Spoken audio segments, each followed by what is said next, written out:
नमो भगवते वासुदेवाय। जय श्री हरि। ओम नमः शिवाय। आप सभी का हमारे YouTube चैनल पर हार्दिक स्वागत है। आज हम आपको सुना रहे हैं शरद पूर्णिमा व्रत की पौराणिक कथा। आप सभी को शरद पूर्णिमा महापर्व की हार्दिक शुभकामनाएं। प्रेम से बोलें लक्ष्मी नारायण भगवान की जय हो। हिंदू धर्म में शरद पूर्णिमा का विशेष महत्व है। ये हर साल आश्विन माह के शुक्ल पक्ष की पूर्णिमा तिथि को मनाई जाती है। शरद पूर्णिमा को रास पूर्णिमा और कोजागर पूर्णिमा के नाम से भी जानते हैं। मान्यता है कि शरद पूर्णिमा की रात भगवान श्री कृष्ण ने गोपियों के संग महारास रचाया था, इसलिए इसे रास पूर्णिमा कहा जाता है। वहीं शरद पूर्णिमा की रात माता लक्ष्मी पृथ्वी पर विचरण करती हैं, जिसे कोजागर पूर्णिमा के नाम से जानते हैं। इस रात खुले आसमान के नीचे खीर रखी जाती है, जिसे खाना बहुत शुभ माना जाता है। शरद पूर्णिमा के दिन भगवान श्री कृष्ण और चंद्रमा के साथ भगवान शिव की भी पूजा का विधान है। पौराणिक मान्यताओं के अनुसार शरद पूर्णिमा की रात को भगवान श्री कृष्ण ने ब्रज में गोपियों के साथ रास लीला की थी। उनकी बंसी की मधुर धुन सुनकर सभी गोपियां मंत्र मुग्ध होकर मथुरा से वृंदावन आ गई थी। कहते हैं कृष्ण की बांसुरी की धुन सुनकर देवी देवता भी मोहित हो जाते थे। शिव जी पौरुष का प्रतीक माने जाते हैं, लेकिन फिर भी भोलेनाथ महाराज को देखने के लिए खुद को रोक नहीं पाए थे। लेकिन जब वे वृंदावन पहुँचे तो उन्हें द्वारपालों ने रोक दिया। उन्होंने कहा कि ये रासलीला केवल गोपियों के लिए है। इसके बाद भगवान शिव जी को एक गोपी का रूप धारण करना पड़ा था। हालांकि इसके लिए उनका साथ माता पार्वती और यमुना नदी ने भी दिया था। श्री कृष्ण की बांसुरी की धुन पर महादेव घूंघट लेकर नृत्य में शामिल हो गए। वह इतने मस्त होकर नृत्य कर रहे थे कि सुध बुध खो बैठे। श्री कृष्ण ने भोलेनाथ को पहचान लिया था। उन्होंने मुस्कुराते हुए महादेव को गोपेश्वर नाम से पुकारा। महारास खत्म होने पर कृष्ण ने भोलेनाथ को ब्रज में इसी रूप में विराजमान होने का आग्रह किया। तब से ही शिव जी गोपी के रूप में वृंदावन में निवास करते हैं। धर्म ग्रंथों के अनुसार गोपेश्वर महादेव की सबसे पहले राधा कृष्ण ने पूजा की थी। मान्यता है कि पूजा के दौरान उनके उंगलियों के निशान शिवलिंग पर बन गए थे। पंचांग के अनुसार इस साल शरद पूर्णिमा आज 16 अक्टूबर को मनाई जा रही है। इस दिन शरद पूर्णिमा का चंद्रोदय शाम में 5:05 पर होगा।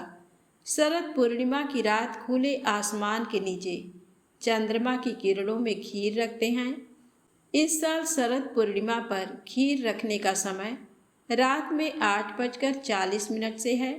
इस समय से शरद पूर्णिमा का चंद्रमा 16 कलाओं से युक्त होकर अपनी किरणों को पूरे संसार में फैलाएगा। अब आइए सुने पूर्णिमा व्रत की पौराणिक कथा। द्वापर युग में एक समय की बात है। यशोदा जी ने कृष्ण से कहा, हे कृष्ण, तुम सारे संसार के उत्पन्न करता, पोषक तथा उसके संहार करता हो। आज कोई ऐसा व्रत मुझसे कहो जिसके करने से मृत्युलोक में स्त्रियों को विधवा होने का भय न रहे तथा ये व्रत सभी मनुष्यों की मनोकामनाएं पूर्ण करने वाला हो। तब श्री कृष्ण भगवान कहने लगे, हे माता, आपने अति सुंदर प्रश्न किया है। मैं आपसे ऐसे ही व्रत को सविस्तार कहता हूँ। सौभाग्य की प्राप्ति के लिए स्त्रियों को 32 पूर्णमासियों का व्रत करना चाहिए। इस व्रत के करने से स्त्रियों को सौभाग्य संपत्ति मिलती है। ये व्रत अचल सौभाग्य देने वाला एवं भगवान शिव के प्रति मनुष्य मात्र की भक्ति को बढ़ाने वाला है। यशोदा जी कहने लगी, हे कृष्ण, सर्वप्रथम इस व्रत को मृत्युलोक में किसने किया था? इसके विषय में विस्तार पूर्वक मुझसे कहो। श्री कृष्ण जी कहने लगे कि इस भूमंडल पर एक अत्यंत प्रसिद्ध राजा, चंद्रहास से पालित, अनेक प्रकार के रत्नों से परिपूर्ण कातिका नाम की एक नगरी थी। वहाँ पर धनेश्वर नाम का एक ब्राह्मण था और उसकी स्त्री अति सुशीला रूपवती थी। दोनों ही उस नगरी में बड़े प्रेम के साथ रहते थे। घर में धन धान्य आदि की कमी नहीं थी। उनको एक बड़ा दुख था कि उनके कोई संतान नहीं थी। इस दुख से वह अत्यंत दुखी रहते थे। एक समय एक बड़ा तपस्वी योगी उस नगरी में आया। वह योगी उस ब्राह्मण के घर को छोड़कर अन्य सभी घरों से भिक्षा लाकर भोजन किया करता था। रूपवती से वह भिक्षा नहीं लिया करता था। उस योगी ने एक दिन रूपवती से भिक्षा न लेकर किसी अन्य घर से भिक्षा लेकर गंगा किनारे जाकर भिक्षान को प्रेम पूर्वक खा रहा था कि धनेश्वर ने योगी का ये सब कार्य देख लिया। अपनी भिक्षा के अनादर से दुखी होकर धनेश्वर योगी से बोला, हे महात्मन, आप सब घरों से भिक्षा लेते हैं परंतु आप मेरे घर की भिक्षा कभी नहीं लेते। इसका क्या कारण है? योगी ने कहा, निसंतान के घर की भीख पतितों के अन्न के तुल्य होती है और जो पतितों का अन्न खाता है वह भी पतित हो जाता है। क्योंकि तुम निसंतान हो इसलिए पतित हो जाने के भय से मैं तुम्हारे घर की भिक्षा नहीं लेता। धनेश्वर योगी की ये बात सुनकर बहुत दुखी हुआ और हाथ जोड़कर योगी के पैरों में गिर गया और कहने लगा, हे महाराज, यदि ऐसा है तो आप पुत्र प्राप्ति का उपाय बताइए। आप सर्वज्ञानी हैं, मुझ पर कृपा कीजिए। हे भगवान, मेरे घर में धन की कोई कमी नहीं है परंतु मैं पुत्र न होने के कारण अत्यंत दुखी हूँ। आप मेरे इस दुख का हरण करें। आप सामर्थ्यवान हैं। ये सुनकर योगी कहने लगे, हे ब्राह्मण, तुम चंडी की आराधना करो। घर जाकर उसने अपनी पत्नी से सब वेदांत कहा और स्वयं तप करने के लिए वन में चला गया। वन में जाकर उसने चंडी की उपासना की और उपवास किए। चंडी ने 16वें दिन उसको स्वप्न में दर्शन दिया और कहा, हे धनेश्वर, जा, तेरे घर पुत्र होगा परंतु वह 16 वर्ष की आयु में ही मृत्यु को प्राप्त हो जाएगा। यदि तुम दोनों पति पत्नी 32 पूर्णमासियों का व्रत विधि पूर्वक करोगे तो वह दीर्घायु हो जाएगा। जितनी तुम्हारी सामर्थ्य हो आटे के दिए बनाकर शिव जी भगवान का पूजन करना, परंतु पूर्णमासी के व्रत 32 होने चाहिए। प्रातःकाल होने पर इस स्थान के समीप तुम्हें आम का वृक्ष दिखाई देगा।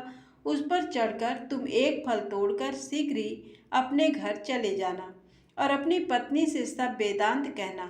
ऋतु स्नान के पश्चात वह स्वच्छ होकर श्री शंकर भगवान का ध्यान करके उस फल को खा लेगी।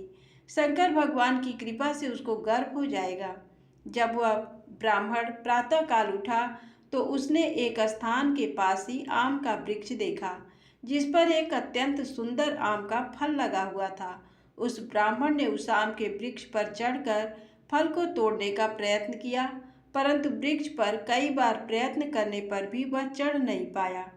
तब उस ब्राह्मण को बहुत चिंता हुई। तब विघ्न विनाशन श्री गणेश भगवान की वंदना करने लगा। हे दयानिधे, अपने भक्तों के विघ्नों का नाश करके उनके मंगल कार्य को करने वाले, दुष्टों का नाश करने वाले, रिद्धि सिद्धि प्रदान करने वाले, आप मुझ पर कृपा करके इतना बल दें कि मैं अपने मनोरथ को पूरा कर सकूं। इस प्रकार गणेश जी की प्रार्थना करने पर उनकी कृपा से धनेश्वर वृक्ष पर चढ़ गया और उसने सुंदर आम के फल को तोड़ लिया। और धनेश्वर ने सोचा, जो वरदान से फल मिला था वो यही है और कोई फल तो दिखाई नहीं दे रहा। उस धनेश्वर ब्राह्मण ने जल्दी से घर जाकर अपनी पत्नी को वह फल दे दिया और उसकी पत्नी ने अपने पति के कहे अनुसार उस फल को खा लिया और वह गर्भवती हो गई। देवी जी की असीम कृपा से उसे एक अत्यंत सुंदर पुत्र उत्पन्न हुआ जिसका नाम उन्होंने देवीदास रखा। माता पिता के हर्ष और शोक के साथ वह बालक शुक्ल पक्ष के चंद्रमा के भांति अपने पिता के घर में बड़ा होने लगा। भवानी की कृपा से वह बालक बहुत ही सुंदर, सुशील, विद्या पढ़ने में बहुत ही निपुण हो गया। दुर्गा जी की आज्ञा अनुसार उसकी माता ने 32 पूर्णमासी का व्रत रखना आरंभ कर दिया, जिससे उसका पुत्र बड़ी आयु वाला हो जाए।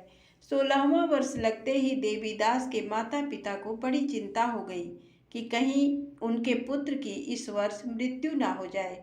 इसलिए उन्होंने अपने मन में विचार किया कि यदि ये दुर्घटना उनके सामने हो गई तो वह कैसे सहन करेंगे। इसलिए उन्होंने देवीदास के मामा को बुलाया और कहा, हमारी एक बहुत बड़ी इच्छा है कि देवीदास 1 वर्ष तक काशी में जाकर विद्या अध्ययन करे और उसको अकेला भी नहीं छोड़ना चाहिए। इसलिए साथ में तुम चले जाओ और 1 वर्ष के पश्चात इसको वापस ले आना। सब प्रबंध करके उसके माता पिता ने काशी जाने के लिए देवीदास को एक घोड़े पर बिठाकर उसके मामा के साथ भेज दिया। परंतु ये बात उसके मामा या किसी और से नहीं बताई। धनेश्वर तथा उसकी पत्नी ने अपने पुत्र की मंगल कामना तथा दीर्घायु के लिए भगवती दुर्गा की आराधना और पूर्णमासियों का व्रत करना आरंभ कर दिया। इस प्रकार बराबर 32 पूर्णमासी के व्रत को उन्होंने पूरा किया। कुछ समय पश्चात एक दिन वह मामा और भांजा मार्ग में रात बिताने के लिए किसी गांव में ठहरे हुए थे। उस दिन उस गांव में ब्राह्मण की अत्यंत सुंदर, सुशील और गुणवती कन्या का विवाह होने वाला था। जिस धर्मशाला के अंदर वर और उसकी बारात ठहरी हुई थी, उसी धर्मशाला में देवीदास और उसके मामा भी ठहरे हुए थे। संयोगवश कन्या को तेल आदि चढ़ाकर मंडप आदि का कार्य किया गया तो लगन के समय वर को धनुर्वात हो गया। इसलिए वर के पिता ने अपने कुटुंबियों से विमर्श करके निश्चय किया कि वह देवीदास मेरे पुत्र जैसा ही सुंदर है, मैं इसके साथ ही लगन करवा दूं और बाद में विवाह के अन्य कार्य मेरे लड़के के साथ हो जाएंगे। ऐसा सोचकर देवीदास के मामा से जाकर बोला कि तुम थोड़ी देर के लिए अपना भांजा हमें दे दो, जिससे विवाह के लग्न का सब कार्य सुचारू रूप से हो सके। तब देवीदास का मामा कहने लगा, जो कुछ भी वधू पक्ष से कन्यादान के समय वर को मिले वह सब हमें दे दिया जाए तो मेरा भांजा इस बारात का दूल्हा बन जाएगा। ये बात वर के पिता के स्वीकार कर लेने पर उसने अपने भांजे को वर बनने के लिए भेज दिया और उसके साथ सब विवाह कार्य विधि पूर्वक संपन्न हो गए। पत्नी के साथ वह भोजन करने लगा तो अपने मन में सोचने लगा कि न जाने यह किसकी स्त्री होगी। वह एकांत में यही सोच सोचकर अपने गर्म श्वास छोड़ने लगा और उसकी आंखों में आंसू भी आ गए। तब लड़की ने पूछा, क्या बात है, आप इतने उदासीन व दुखी क्यों हो रहे हैं? तब उसने सब बातें जो वर के पिता और उसके मामा में हुई थी लड़की को बता दी। तब कन्या कहने लगी, ये ब्रह्म विवाह के विपरीत कैसे हो सकता है? देव, ब्राह्मण और अग्नि के सामने मैंने आपको ही अपना पति माना है, इसलिए आप ही मेरे पति हैं। मैं आपकी ही पत्नी रहूंगी, अन्य किसी की कदापि नहीं। देवीदास ने कहा, ऐसा मत करिए, क्योंकि मेरी आयु बहुत कम है। मेरे पश्चात आपकी क्या गति होगी, इन बातों को अच्छी तरह विचार कर लो। परंतु वह दृढ़ विचारों वाली लड़की थी। वह बोली, जो आपकी गति होगी वही मेरी गति होगी। हे स्वामी, आप उठिए और भोजन कीजिए, आप निश्चय ही भूखे होंगे। तब देवीदास और उसकी पत्नी ने भोजन किया तथा शेष रात्रि वह सोते रहे। प्रातःकाल देवीदास ने अपनी पत्नी को 3 नगों से जड़ी हुई एक अंगूठी दी, एक रुमाल दिया और बोला, हे प्रिय, इसे लो और संकेत समझकर स्थिर चित्त हो जाओ। मेरा मरण और जीवन जानने के लिए एक पुष्प वाटिका बना लो, उसमें सुगंधित वाली एक नवमल्लिका लगाओ और उसको प्रतिदिन जल से सींचा करो और आनंद के साथ खेलो और उत्सव मनाओ। जिस समय और जिस दिन मेरा प्राणांत होगा ये फूल सूख जाएंगे और जब ये फिर से हरे हो जाएं तो समझ लेना मैं जीवित हूँ। ये बात निश्चय करके समझ लेना, इसमें कोई भी संशय नहीं है।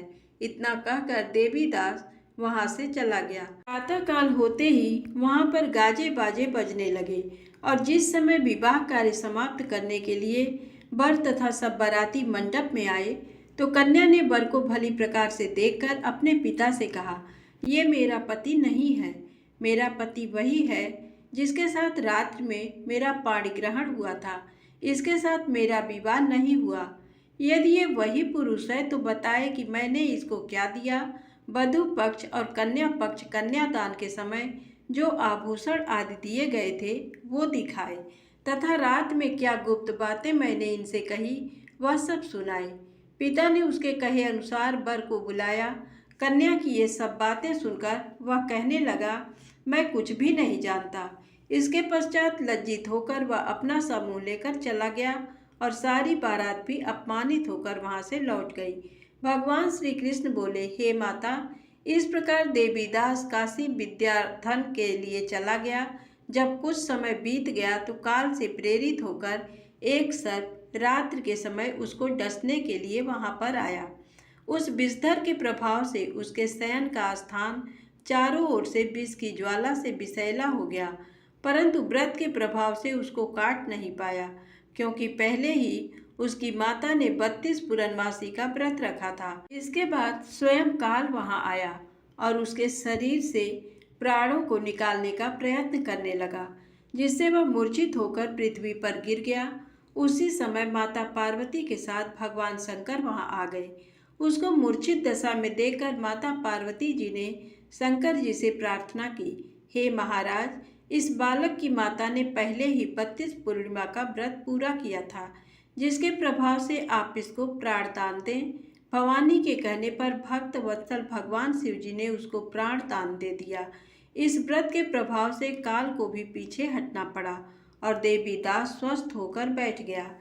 उधर उसकी पत्नी उसके काल की परीक्षा किया करती थी। जब उसने देखा उस पुष्प वाटिका में पुष्प कुछ भी नहीं रहे तो उसको अत्यंत आश्चर्य हुआ, लेकिन जब वह जैसे ही हरी भरी हो गई तो वह जान गई कि अब उसका पति ठीक ठाक है, वह जीवित हो गया है। ये देखकर वह बहुत प्रसन्न हो उठी। अपने पिता से कहने लगी, पिताजी, मेरे पति जीवित हैं, आप उनको ढूंढिए। जब 16वां वर्ष व्यतीत हो गया तो देवीदास भी अपने मामा के साथ काशी से चल दिया। इधर उसके ससुर उसको ढूंढने के लिए अपने घर से जाने वाले ही थे कि वह दोनों मामा भांजा वहां पर आ गए। उनका आया हुआ देखकर उनके ससुर को बहुत प्रसन्नता हुई और वह उन्हें अपने घर ले गए।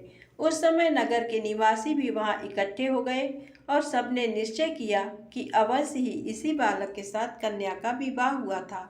उस बालक को कन्या ने जब देखा तो पहचान लिया कि ये तो वही है जो संकेत करके गया था।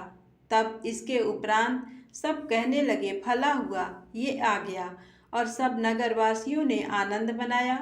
कुछ दिन बाद देवीदास ने अपनी पत्नी और मामा के साथ अपने ससुर के घर से बहुत सारे उपहार लेकर अपने माता पिता के घर की तरफ प्रस्थान किया। जब वह अपने गांव के निकट पहुंच गए तो कई लोगों ने उसे देखकर उसके माता पिता को पहले ही खबर दे दी कि तुम्हारा पुत्र देवीदास अपनी पत्नी और मामा के सहित आ रहा है। ऐसा समाचार सुनकर माता पिता को विश्वास नहीं हुआ, परंतु जब और लोगों ने भी आकर यही बात उन्हें बताई तो उनको बड़ा आश्चर्य हुआ। लेकिन थोड़ी देर में देवीदास ने आकर अपने माता पिता के चरणों में अपना सर रखकर प्रणाम किया और उसकी पत्नी ने अपने सास ससुर के चरणों को स्पर्श किया। तो माता पिता ने अपने पुत्र और पुत्र वधू को हृदय से लगा लिया और दोनों की आंखों में प्रेम अश्रु बह चले। अपने पुत्र और पुत्र वधू के आने की खुशी में धनेश्वर ने बड़ा ही भारी उत्सव किया और ब्राह्मणों को दान दक्षिणा देकर प्रसन्न किया। श्री कृष्ण भगवान कहने लगे, इस प्रकार धनेश्वर 32 पूर्णमासियों के व्रत के प्रभाव से पुत्रवान हो गया। जो भी स्त्रियां 32 पूर्णमासी के व्रत को करती हैं वे जन्म जन्मांतर में वैधव्य का दुख नहीं भोगती और सदैव सौभाग्यवती रहती हैं। प्रेम से बोले शंकर भगवान गौरी माता की जय हो, लक्ष्मी नारायण भगवान की जय हो। आइए सुनते हैं माता महालक्ष्मी की पौराणिक कथा। इस कथा को श्रद्धा भाव से पूरा अवश्य सुनिएगा। एक बार एक बूढ़ा ब्राह्मण थे। वह रोज पीपल को जल से सींचते थे। पीपल में से रोज एक लड़की निकलती और कहती, पिताजी मैं आपके साथ आपके घर चलूंगी। ये सुनते सुनते बूढ़ा दिन ब दिन कमजोर होने लगा। तो एक दिन बुढ़िया ने पूछा कि क्या बात है, आप दिन ब दिन इतने कमजोर क्यों होते जा रहे हैं। तो बूढ़ा बोला कि क्या बताऊं, पीपल से एक लड़की निकलती है और कहती है कि वह भी मेरे साथ चलेगी। तो बुढ़िया ने कहा कि कल ले आना उस लड़की को। जहाँ 6 लड़कियाँ पहले से ही हमारे घर में हैं, वहाँ 7वीं लड़की और सही। अगले दिन बूढ़ा उस लड़की को घर ले आया। घर लाने के बाद बूढ़ा ब्राह्मण आटा मांगने गया तो उसे पहले दिनों की अपेक्षा आज ज़्यादा आटा मिला था। जब बुढ़िया वह आटा छानने लगी तो लड़की ने कहा कि लाओ माँ, मैं छान देती हूँ। जब वह आटा छानने बैठी तो परात भर गई। उसके बाद माँ खाना बनाने जाने लगी तो लड़की बोली कि आज रसोई में मैं जाऊंगी। तो बुढ़िया बोली कि ना, तेरे हाथ जल जाएंगे। लेकिन लड़की नहीं मानी और वह रसोई में खाना बनाने गई तो उसने तरह तरह के 36 व्यंजन बना डाले और आज सभी ने भर पेट खाना खाया। इससे पहले वह आधा पेट भूखा ही रहते थे। रात हुई तो बुढ़िया माई का भाई आया और कहने लगा कि दीदी मैं तो खाना खाऊंगा। बुढ़िया माई परेशान हो गई कि अब खाना कहाँ से लाएगी। लड़की ने पूछा कि माँ क्या बात है। उसने कहा कि तेरा मामा आया है और रोटी खाएगा, लेकिन रोटी तो सबने खा ली है, अब उसके लिए कहाँ से लाऊंगी। तब लड़की बोली कि मैं बना दूंगी और वह रसोई में गई और मामा के लिए 36 व्यंजन बना दिए। मामा ने भरपेट खाया और कहा भी कि ऐसा खाना इससे पहले उसने कभी नहीं खाया है। तब बुढ़िया माई ने कहा कि भाई, तेरी पावनी भांजी है, उसी ने बनाया है। शाम हुई तो लड़की बोली कि माँ, चौका लगा के चौके का दिया जला देना, कोठे में मैं सोऊंगी। बुढ़िया माई बोली कि नहीं बेटी, तू डर जाएगी। लेकिन वह बोली कि नहीं माँ, मैं नहीं डरूंगी, मैं अंदर कोठे में ही सोऊंगी। वह कोठे में ही जाकर सो गई। आधी रात को लड़की उठी और चारों ओर आंख मारी तो धन ही धन हो गया। वह बाहर जाने लगी तो एक बूढ़ा ब्राह्मण सो रहा था। उसने देखा तो कहा कि बेटी तू कहाँ चली। तब लड़की बोली कि मैं तो दरिद्रता दूर करने आई थी, अगर तुम्हें दूर करवानी है तो करवा लो। उसने बूढ़े के घर में भी आंख से देखा तो चारों ओर धन ही धन हो गया। सुबह सवेरे सब उठे तो लड़की को न पाकर उसे ढूंढने लगी कि पावनी बेटी कहाँ चली गई। बूढ़ा ब्राह्मण बोला कि वह तो लक्ष्मी माता थी, जो तुम्हारे साथ मेरी दरिद्रता भी दूर कर गई। हे लक्ष्मी माता, जैसे आपने उनकी दरिद्रता दूर की, वैसे ही सबकी करना। प्रेम से बोले, लक्ष्मी माता की जय हो। अब आइए सुने शरद पूर्णिमा से जुड़ी पौराणिक व्रत कथा। पौराणिक कथा के अनुसार बहुत समय पहले एक नगर में एक साहूकार रहता था, जिसकी 2 पुत्रियां थीं। दोनों ही पुत्री विधि विधान पूर्णिमा का उपवास रखती थीं, लेकिन साहूकार की छोटी पुत्री उपवास को अधूरा छोड़ देती थी। तो वहीं बड़ी बेटी हमेशा पूरी लगन और श्रद्धा से इस व्रत का पालन करती थी। जब दोनों बड़ी हो गईं तो उनके पिता ने दोनों का विवाह कर दिया। शादी के बाद भी बड़ी वाली बेटी पूरी आस्था से उपवास रखती रही। इस व्रत के प्रभाव से उसे बहुत ही सुंदर और स्वस्थ संतान की प्राप्ति हुई। तो वहीं छोटी पुत्री को संतान प्राप्ति में दिक्कतों का सामना करना पड़ रहा था, जिससे वो काफ़ी परेशान रहने लगी। तब साहूकार की छोटी बेटी और उसके पति ने ब्राह्मणों को बुलाकर कुंडली दिखाई और जानना चाहा कि आखिर बच्चा होने में समस्या क्यों आ रही है। तब विद्वान पंडितों ने बताया कि इसने पूर्णिमा के व्रत सही से नहीं किए, इसीलिए इसके साथ ऐसा हो रहा है। ब्राह्मणों ने उसे इस व्रत की विधि बताई, जिसके बाद उसने विधि विधान से व्रत रखा। लेकिन इस बार छोटी बेटी की संतान तो हुई, लेकिन वो जन्म के पश्चात कुछ दिनों तक ही जीवित रही। तब उसने अपनी मृत संतान को एक पीढ़े पर लिटाकर कपड़ा रख दिया और उसने अपनी बहन को बुलाया और बैठने के लिए वही पीढ़ा दिया जिस पर छोटी बहन की मृत संतान थी। बड़ी बहन जैसे ही पीढ़े पर बैठने लगी कि उसके कपड़े के छूते ही बच्चे के रोने की आवाज़ आने लगी। बड़ी बहन को बहुत आश्चर्य हुआ और कहा कि तू अपनी ही संतान को मारने का दोष मुझ पर लगाना चाह रही थी। तब छोटी बहन ने कहा कि ये तो पहले से ही मरा हुआ था, आपके प्रताप से इसके प्राण वापस आ गए। इसके बाद शरद पूर्णिमा व्रत की शक्ति का महत्व पूरे नगर में फैल गया और सभी लोग शरद पूर्णिमा का व्रत विधि विधान से करने लगे।